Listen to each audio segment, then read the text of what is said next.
trained on a yearly basis about and L1 dispatcher and so on and so on. Okay. I think I can skip this with you guys. I mean, you all know technology. We all know what technology is and what are the uses for.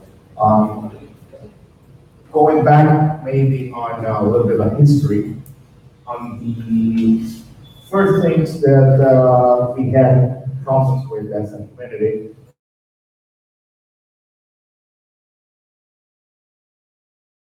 We use smoke signals to actually signal somebody from really large, very long place from where we are. Okay? So later on, as technology advanced, we use some kind of stop signs with numbers and letters to actually signal from this point A to point B for the person on the other side. The problem with this is that this was susceptible to weather. If it was night, if it was foggy, if it was rainy, I mean, there was no way to actually communicate with each other from one point to the other. So on a technological events, they became what we know right now as Morse code. Okay? So there was communications technology that was based on electrical pulses from one point to the other, in which you can communicate from one point to the other. Okay? Going a little bit forward from the Cold War to now, the United States had this huge problem in which all of their communications were telephone-based. So if the Soviet Union or any other country were to actually put a bomb or small missile at one point of the telephoning company or telephone infrastructure, everything went down. So from this problem, then came the internet, the internet as we know it. So this was pretty much created to address this issue, to actually be able to communicate with each other and share data from one point to the other. Okay? Going a little bit forward on history, 9/11 pretty much was the worst case scenario for communications possible. Aside from, we know that pretty much everything went down. We had 343 firefighters that died that day, that they weren't supposed to die that day. Why?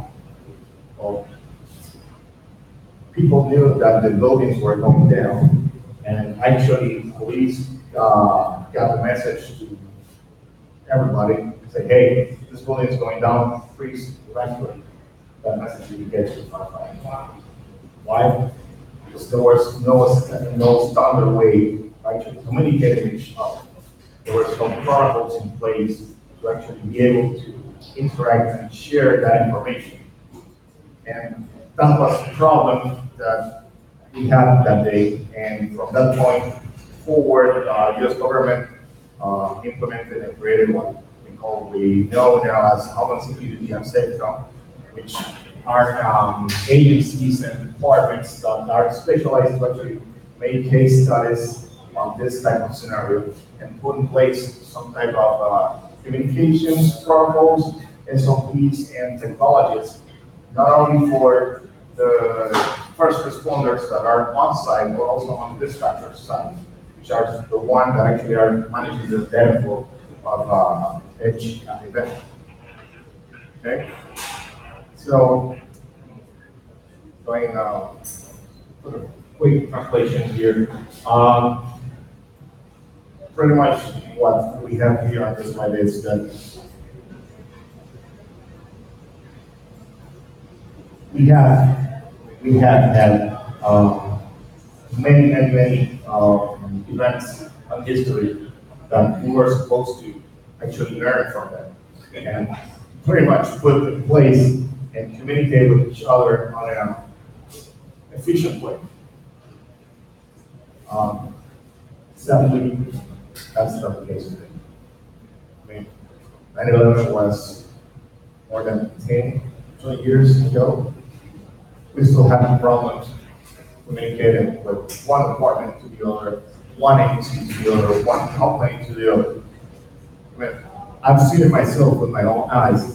People standing aside from each other, they don't communicate. They have the tools, I mean, they have the technology in their hands to actually share that data with them and with people that are actually on the street, and they don't actually quite do it the right way. Okay? So the question is, does the use of technology is justifiable on public safety and on education? I mean, it is justifiable. Historically, technology has been created to help, to aid our functions or day-to-day basis tasks. And from past to decades, the use of technology on public safety department, it's been seen as a luxury instead of a necessity.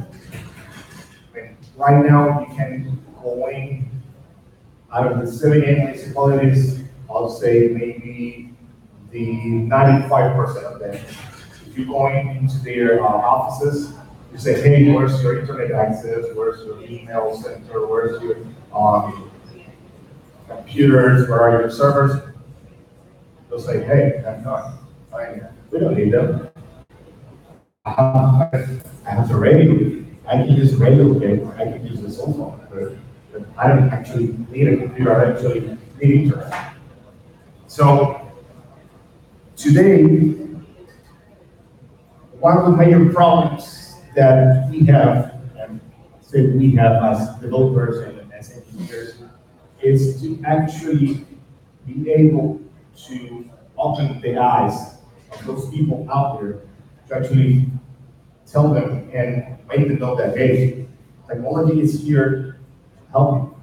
I mean, what we are doing, what we are thinking, what we have had tears and sweat to actually designing and putting in your hands is for your own good, it's for the people's safety.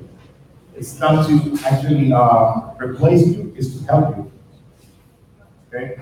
So, on public safety and life preservation, we can use technology in pretty much anything. Communications, planifications, data sharing and management, management, decision making, security, and so many other fields.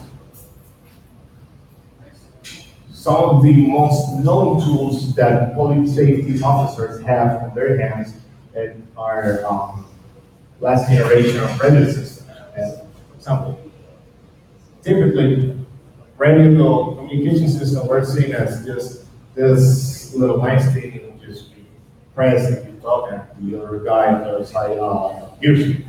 Well, this technology has advanced way more. In this radio I'm holding in my hand right now, I have GPS capability, I have text messaging capability, I have Bluetooth capability. I can connect this radio to the same Bluetooth I use with my cell phone or on the car, and I'm actually able to talk through the radio and listen what's coming from the radio. I mean, this guy also has recording systems in place, and it has a lot of safety features for actually the user, and also from the dispatcher side. Most of the people still sees this as an old school thing, and if the hurricane actually taught us something, is that internet is going down, cell phones are going down, pretty much everything will go down, but this will prevail. And this is pretty much one of the basics type of communication we have, but it will prevail in place of any other emergency, earthquakes, tsunamis, anything. You can still have a way of communicating to radio technology. Some other type of technology that we have is our satellite communications. We have satellite internet, we have satellite phone calls. We have voice over IP type of system. We have mobile devices, we have mobile medical devices and radio devices and so on, so on, so on. Okay. One of the tools that we make back in Skype, this is from everything I'm going to show today. This is my baby. This is one I designed myself from ground.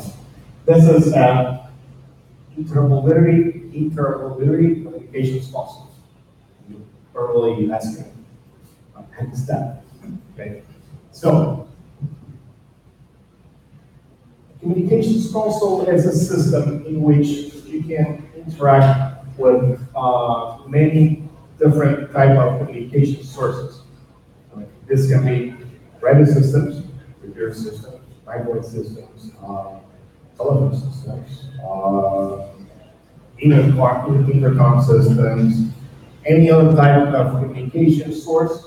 You can input it into this type of system, and you can interact with them and actually merge them together as one communication platform. For example, I can take this radio, and make what is called a patch, in which I take this system, this radio system, which can be, say, police department. I can take this other radio system that can be maybe firefighters, and I can unite it as one. So police that are on one side can communicate with the firefighters that are on the other side through the system. I can also unite not only radio systems, but also phone calls. And this is something that state EMS makes each and every single day here. It's called, they call it medical control. This is a scenario when paramedic has a patient on the ambulance and it's going towards the hospital, but the patient's going critical. So paramedic calls dispatch to say, dispatch, I need a medical control, I'm losing the patient.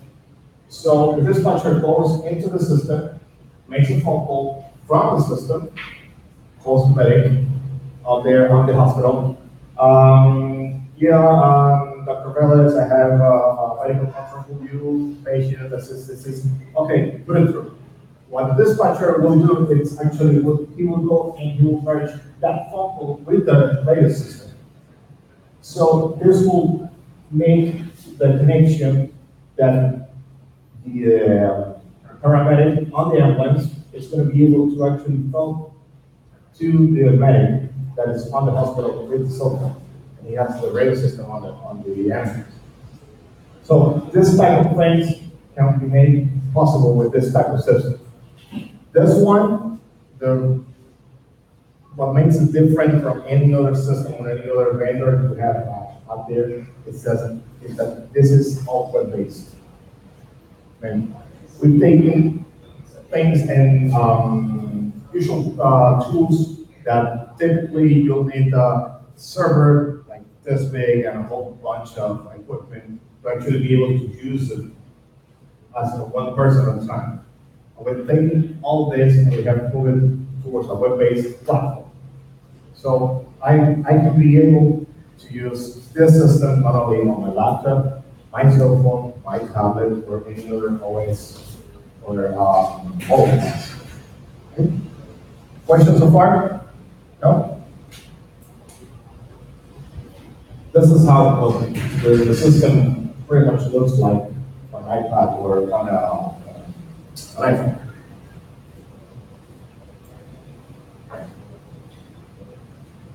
The other major component that the public safety and the private sector has is a computer-aided dispatch system. A computer-aided dispatch system is pretty much a platform in which you control all the information that is going in and out on a specific incident or a day-to-day basis task. For example, you can use a CAN system not only with emergency type calls, 911 calls, but you can use them to actually manage your service industry. For example, if you have pizza delivery business, you can pretty much use a computerized dispatch system to actually make and manage all the services, all the pizza orders, and all the deliveries that you have on hand. This system is the system that it's in place for all the 7 municipalities here in Puerto Rico, state EMS, PRIMA, which is State Emergency Management Agency. Also, the State Fire Department, recently they got into the system also, and we're going to start working next month with the police municipalities also. Okay. Not only on the public safety and government side using the system, but also on the private side, we have private medic ambulance companies that also are into the system. And they can share data and be assigned cases from the state to them and going forward. This is pretty much like what the system looks like on a mobile device. Again, as the previous system and everything else you're going to see here, this is all web-based. This is all made possible and flexible in which you can be able to mount and create a dispatch center pretty much anywhere with pretty much anything out of nowhere. Also, the ADL tracking system platform also web-based, and here we have a lot of features like event reporting, overspeed alarms, temperature alarms, so on and so on. Okay, so from developer's standpoint, it's important for us to pretty much look at the other side of how technology is going to be used for them. Because sometimes I get this problem a lot with my bosses and with clients themselves, in which maybe I visualize things a certain way and how things should work or should be done in a certain way. But when we sit down with the client and the one that's going to be using it, it's all completely different story. So for us to actually be successful to putting technology in their hands that's going to be used not only on a daily basis, but on the worst case scenarios, we have to be able to actually look at the three phases of their operation. Phase one, before something happens. How I'm going to be able to use technology to actually prepare before something happens. Well, three key things: planification, education, and organization. Planification, I mean, we have to be able to actually plan ahead and look for things that are coming our way, maybe systems and platforms that are able to actually predict some kind of things that maybe are going to happen, or maybe we can recreate what happened and get that data organized in a way and show it in a way that it's not only helpful for them, but it's actually accurate for them also. Phase two, what happens during the event, during the emergency. I have a quick story with this very sad story. Um, about 4 to 5 years ago, I was in a meeting on Molson Point. I was with my radio. I was listening to some police channel. So I heard this noise and police persecution actually going real very near from where I was.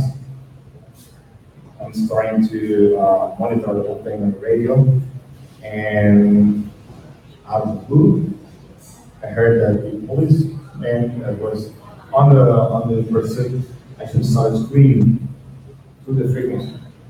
I've been shot. I've been shot.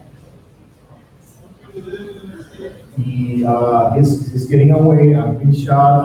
I'm around here somewhere, and someone, please help me. He's getting away, and all hell broke loose.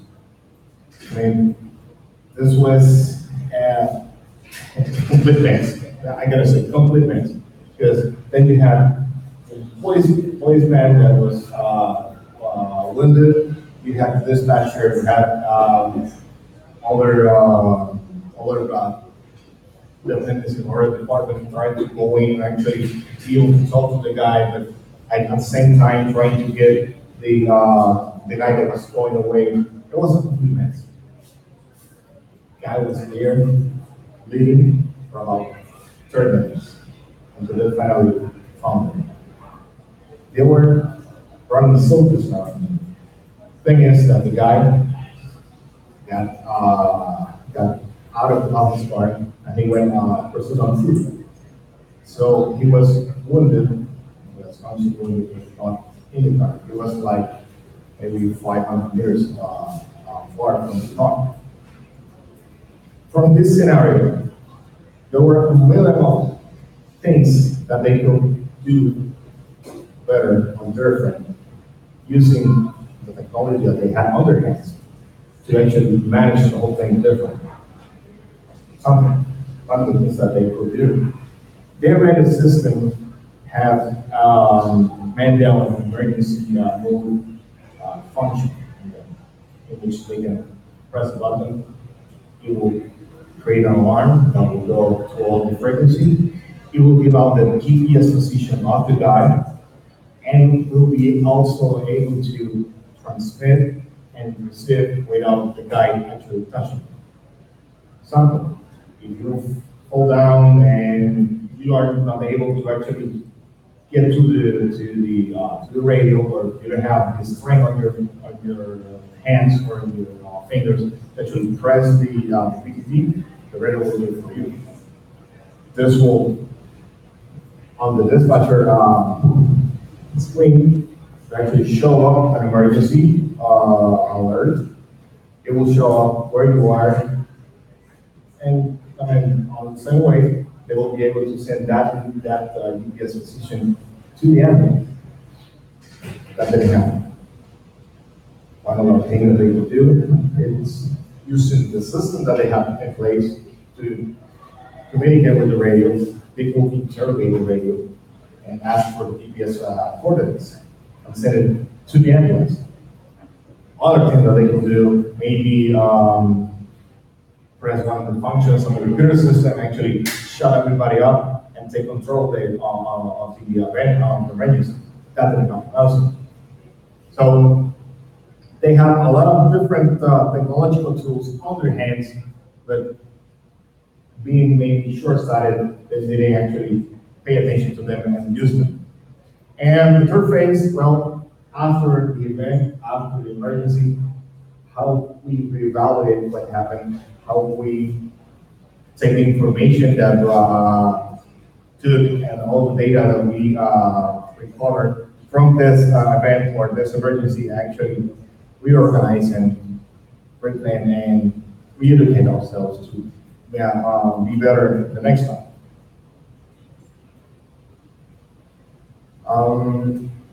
This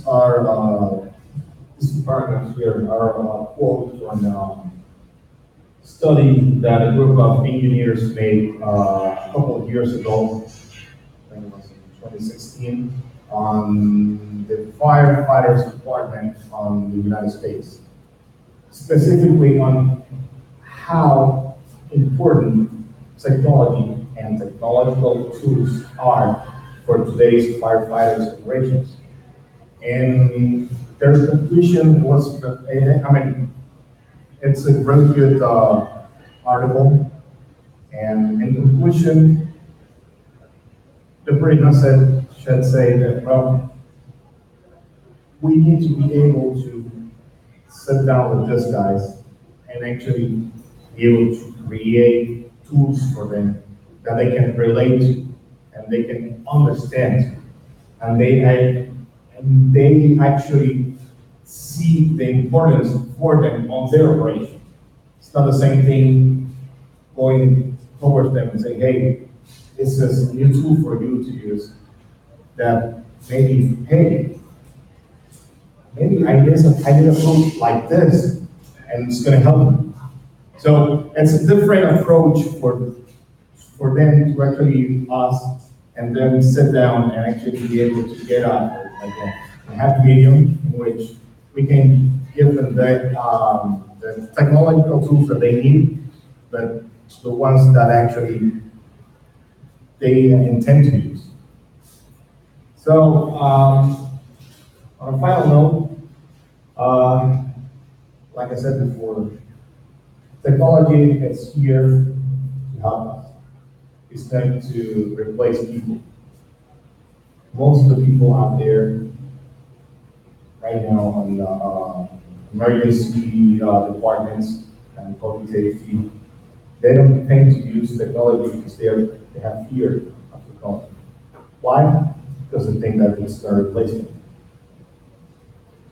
I had a complaint like this on the conference I had 2 days ago, and someone raised their hand and told me, well, I'm not completely sure about that point because I had this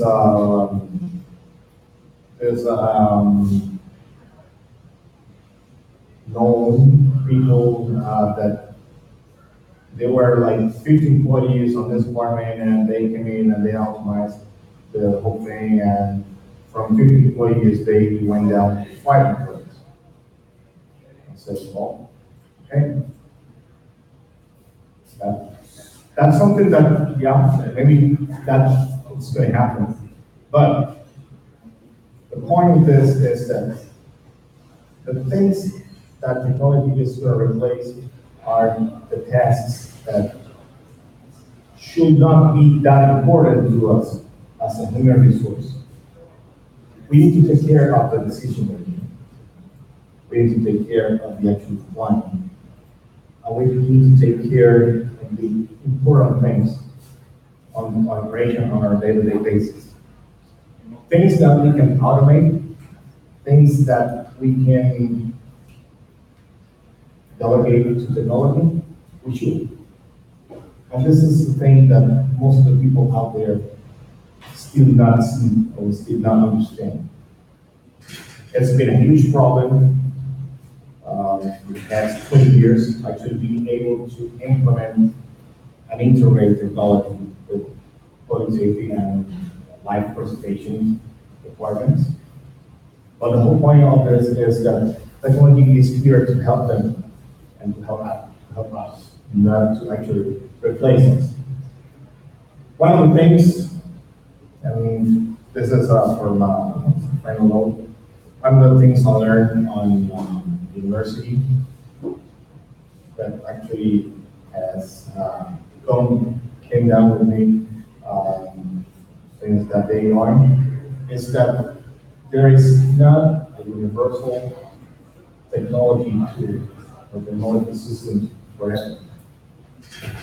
Each piece of technology, each piece of hardware, each piece of operating system, each piece of technological tool that we have are designed for a specific task or specific scenario. Sometimes we tend to make the mistake to actually try to apply same technology to everything. That's a mistake all people do, not only engineers, developers, but also end users.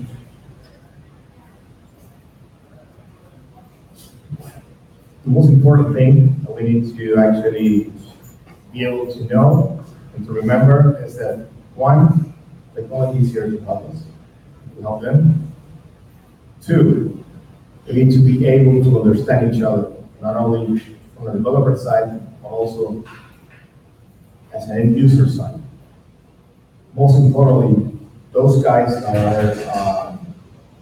are in charge are actually preserving life, paramedics, firefighters, police officers, and pretty much any other public safety officer. We need to be able to sit down, understand each other, and to actually be able to be successful, to want to go forward and make things better. So technology and what you guys are trying to achieve here in this week. So, do you have any questions, any comments? No? Yeah? What does the architecture look like for the system you built in terms of connected components? But what does the backend look like? Is it actual hardware? You have software that gets connected to the cloud and control it through a website? And Yeah, on the CAD system? yeah, the system you designed. Yeah, okay. Let me go back. Okay, so on the Yeah, exactly. communications console, pretty much legacy systems were built with a bunch of old servers, big servers, and all of different hardware pieces. Something you have to typically on the motors you have a channel system, Okay. which will need a different radios.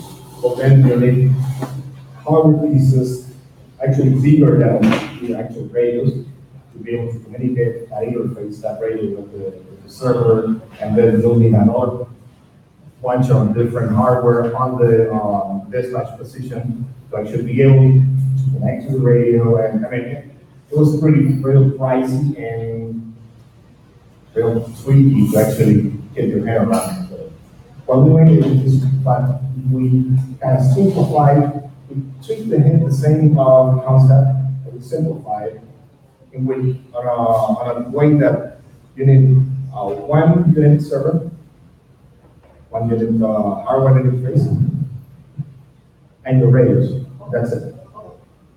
All that you need on your computer to actually be able to use that system is not internet. You only need an IP connection.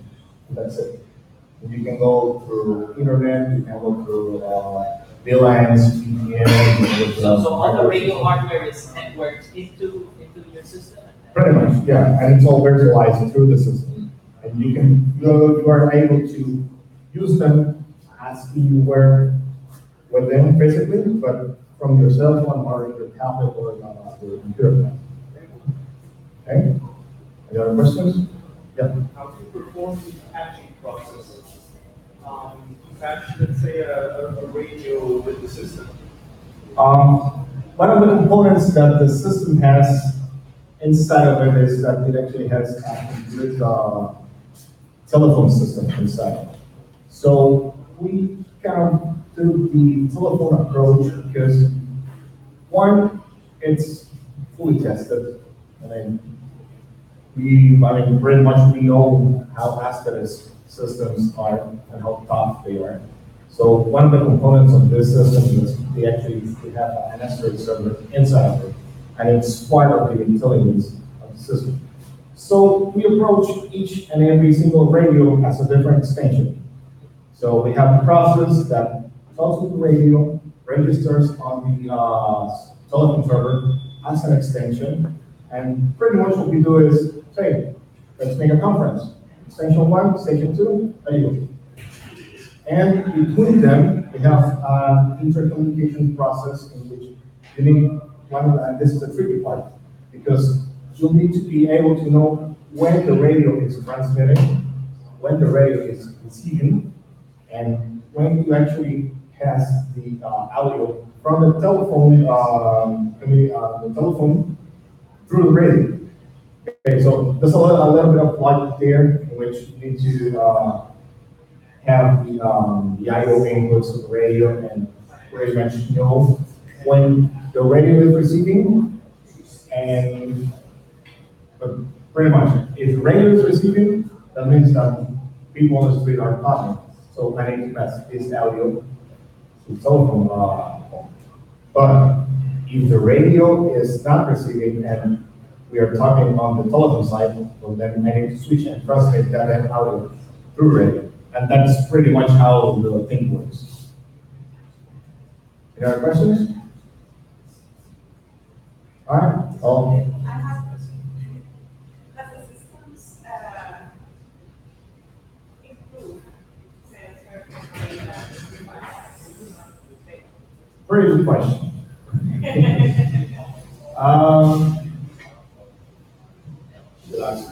She knows. First hand, she knows how the government wants to do it.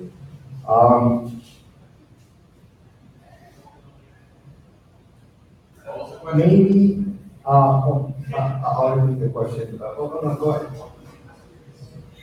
Yeah, I just asked if the systems improve since you're converting. Oh, the answer to the question maybe is that awareness has improved.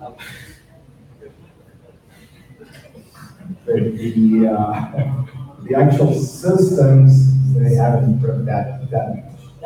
I have a follow-up question. Do the systems need much improvement? Right now, they do. And, in Puerto Rico, each department tends to have their own communications infrastructure and their whole system, different system and so on. We have common infrastructure, which is Holland-based, that is from Holland Security in here through the island in different frequencies and different bands and all that. Around the 50 to maybe 70% of that infrastructure is on the hurricane. Right now, our company is the one in charge to actually rebuild. We were the ones that actually built it the first time back in 2007. Then the government went down and they didn't give any more maintenance to the system. And this is what from buy. You can buy NASA equipment. So if you don't maintain it, it's going to go down. And that's what happened during the hurricane. It's not that the system was bad, it's that they didn't have any maintenance for the past 5 years. Okay? So, as in pretty much right now, the company's warehouse is full of new equipment that has been ordered and has been brought with FEMA funding to actually rebuild the system and make it more robust. So, as answering the question, yeah, awareness has went up, but still haven't been able to rebuild the system and make it all stuff. But we're going towards that goal. So I have a sort of follow-up question, especially for those who are here in the audience or participate of the hackathon.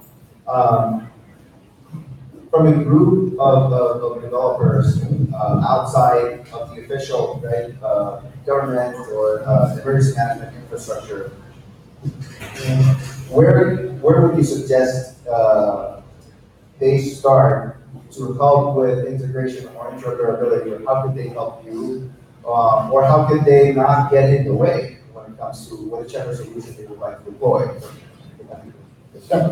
Well, how we can get our head around this. Not all government departments are part of this awareness of we need to work with each other and we need to get the right tools for the job and making the way. And government culture here is just like this. So to make it easier from a technology perspective, from a technical perspective, where would you start? And what would you suggest would be the first area, or what's the big easy for improvement from your end of the I think what the best course of action maybe, or the best focus of our work will be helping them, giving them easy tools for them to actually integrate with what they have right now. And the 78 municipalities, they have right now in place a system like this. Not all have this platform, but similar platforms and legacy. But the one thing that is common between everyone is the test. This is the heart and brains of the brain. This one, it's on the state municipalities, it's on state EMS department, state emergency management agency, state fire department, and hopefully by the end of this year, all the police, the municipal police will be also in the system, as well as many private owned companies are in the system. So maybe the best course of action is to help them to be able to use this a little bit better. For example, there are a lot of tools in the system built in that people abuse. For example, the system can give you an estimate of how much the operation is costing you on a real-time basis. They just need to input the information, how much it costs me this ambulance or this unit and the people on the and the system will do. I mean, there's a whole bunch of information that we can feed the systems and put them in the dispatcher's hands and dispatcher's reach, so they can take better decisions and more efficient decisions faster. I mean, I think that the key here is actually helping them to get and collect all the information that they can get and put it in a place that they can pretty much relate with what they're having and what is going to be happening. Yes, and I was gonna ask you about the maps. I don't remember if the maps, if it's online, if it's offline, do they still have some cashier? Yeah, well, as in right now, they don't. One of the things that we have been working on this past year and moving forward is the standalone version of this system, which pretty much for the end user will look exactly the same. But the thing I'm still missing is the map system offline. Okay? Why? Because there are certain types of interfaces and kind of a little back-end logic that we use with the maps that pretty much we haven't had time to develop. And I think we're going this first. One of the main reasons I'm actually here is because it has to work. The piece of work has two organizations right now campaign to work with me on the continued development of this kind of tools. And one of the things that we have as short-term goal is to be able to provide them with an offline map system in which if everything goes down, they can still use the algorithms and the interfaces with the map system offline. And actually, one of the layers I have right here was provided by, actually by you last year. There's one right here, the flood, something, it has a, flood something, Actually, it was provided by Maxine Kopersky. He's gonna be mentoring for the hackathon remotely, but he's the chief data officer for San Diego County, California. And he worked during Hurricane Irma. He was here in Puerto Rico, and he got stuck in his hotel, so he didn't have anything to do. And he just started working on the layers for the flooded areas. And after we finished his project, he was kind enough to give me the layers so I can provide them to them so they can add it to the CAD system. so what? For the I'm gonna give you a live view of the system. So is the CAD system something that's universal to a lot of different agencies? Each public safety agency should have a CAD system. It's not, doesn't need to be the same The same, okay. system, but CAD systems should have standard way to plug in and show it. I mean, we have, I think that's safe. There's a federal department office that regulates CAD systems and actually certify them. So there's a standard. There's Yeah. some standards. Are there developer APIs for all these systems, or Yeah. it depends on the vendor? Yeah, I mean, depending on the vendor, the APIs for developers are different, but all CAD systems should have a standard way of talking to each other and interchange and share data with each other. Typically, this was an XML-based API. We've been pushing years to actually change this to a JSON-based API and RESTful APIs. But that's pretty much what the standard goes. Right? So in terms of, I just got thinking, you were mentioning, it seems that there's when you said the focus should be on teaching the dispatchers or the users of the system, things or features the user, the system provides that they don't know, it's an education issue. Right? Yeah, it's an education issue, and it's like I was talking on the conference, it's kind of a perspective issue. Because sometimes we get the problem that the person behind the computer or behind the system doesn't know what's in them. Not so much.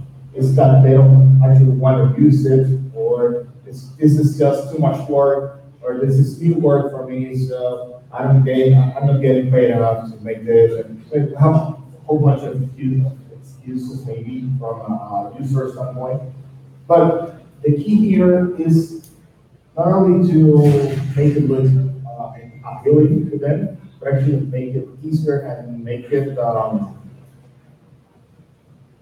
necessity to them. For example, if you can feed them on the system, say, weather conditions, like a banner or something, should be great. That would be great for them. If you can integrate maybe their email account in the system or some things like that, integrations like that, I mean, it's a home run for them because they will not only be appealed to use the system, they will actually go in deeper in the system and pretty much know the way around and be more efficient on their part of the work. I understand. My information is.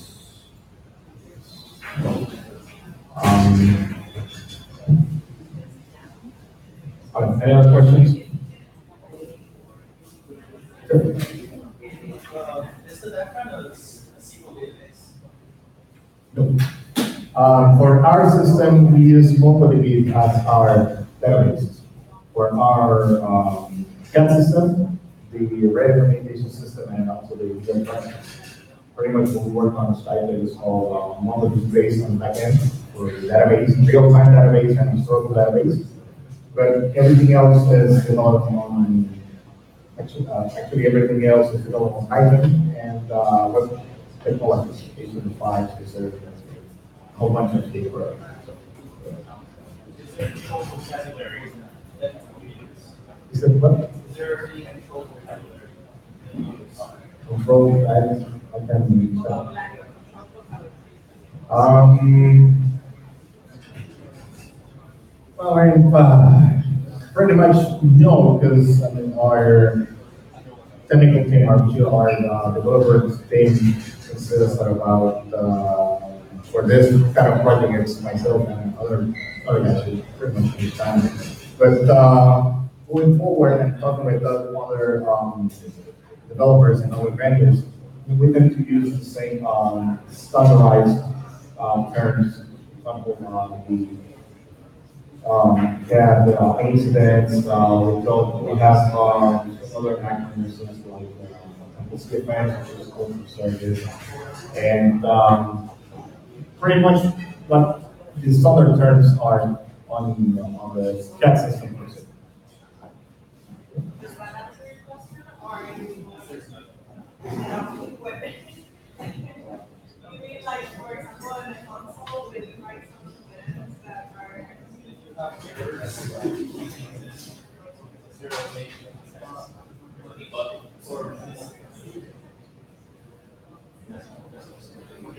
yo creo que lo que se refiere es cuando, por ejemplo, en la consola de abajo del mensaje, que hay como que unas palabras clave cuando vas a escribir el mensaje a una persona.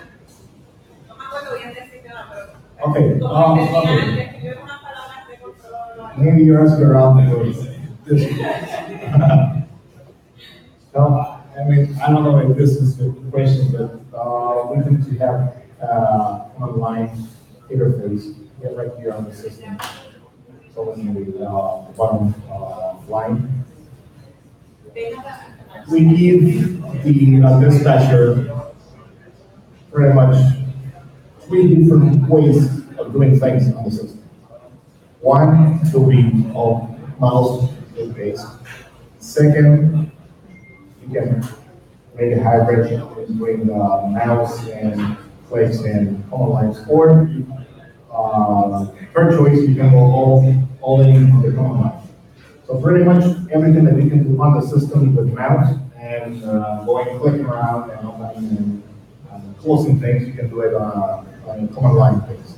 We have commands for example, sharing case with sharing a case with our dispatcher, adding employment, opening cases, closing cases, completing cases, assigning resources to it, sending the actual case to another system, for example, the EPCR system that we have for the paramedics. You can send this case information to them through the command line. Actually, we are able to send case information to paramedics and the first responders radio through this system interfacing with the other one, which is the communication.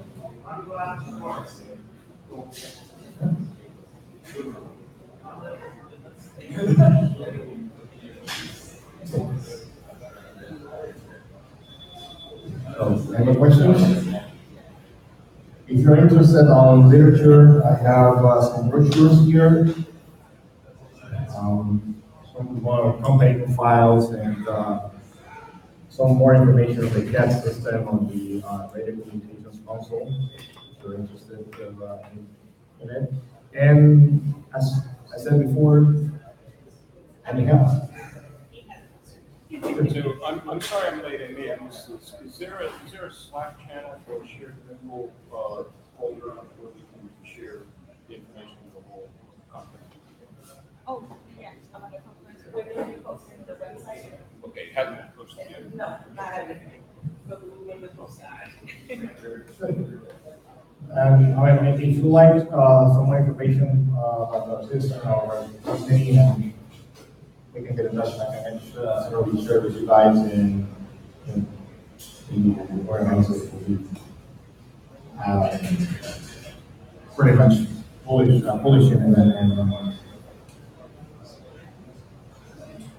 pushing for you guys. So, I think we're done. More questions? Any more questions? No? Good. Two quick questions. Yep. How much of the software that How much of the software frameworks in the platform is open source? I'll say close to 95%, close to 100. We tend to use open source libraries, and I mean, I'm an open source guy. I mean, actually, I use Windows and Linux, by the way. I use Windows just strictly when I need it. My computer is all Linux-based, and everything I have is all open source kind of thing. And all of our developers and engineers are the same way. So we tend to pretty much get in touch and show each other our experiences, and what we find and implement it with our tools, open source tools. The other question was that is, what services do you use to provide the maps in your software, in your service? Right now, our maps are all Google Maps based maps. They're great platforms. We have some other implementations with GIS and also OpenStreetMaps. But it's mainly focused on because it's more commercial for the user Google Maps. But from other types of implementations, we also use OpenStreetMaps for online mapping and GIS for strictly GIS systems on the government side.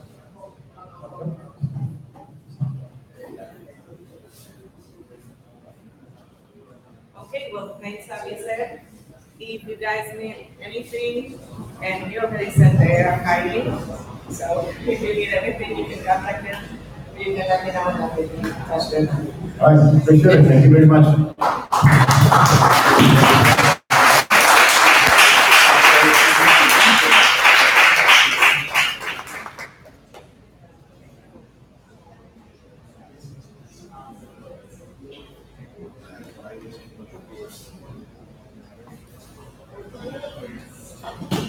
Right now, we are starting the registration, the official registration for the hackathon, and we will be starting the welcoming and everything at 6.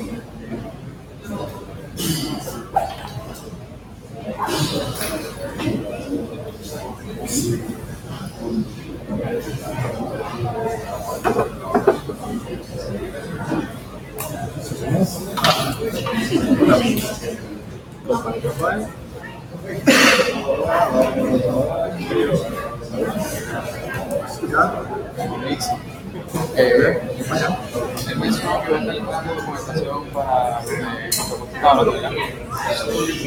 Tengo parte de la documentación, parte de los brochures y eso, información de contacto por si les interesa la posición.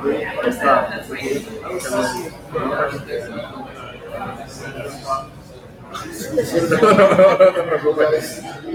Yo ando por ahí porque prácticamente trabajo con todo, pero... la literatura del visible de la persona de comunicación.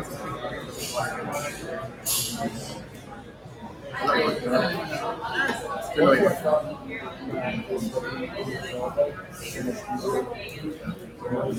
Otra cosita, el company profile.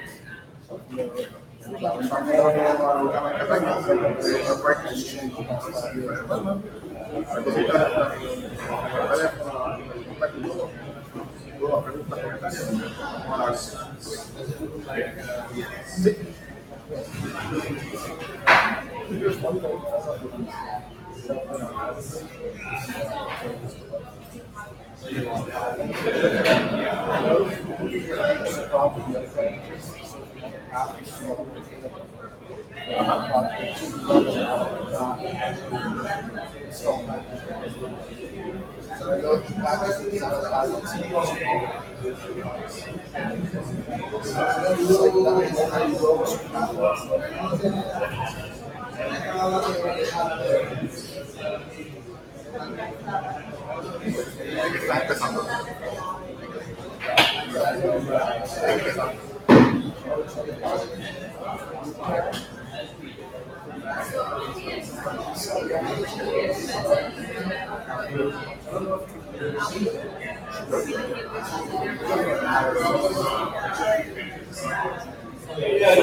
just texting you they just texting you where you go.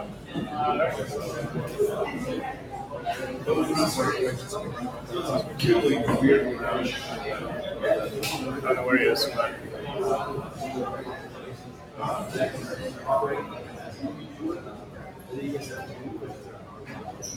For a moment, I actually forgot. I noticed it.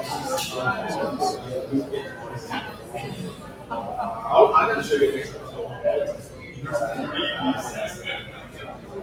Yeah, we put the first one up, and then they go.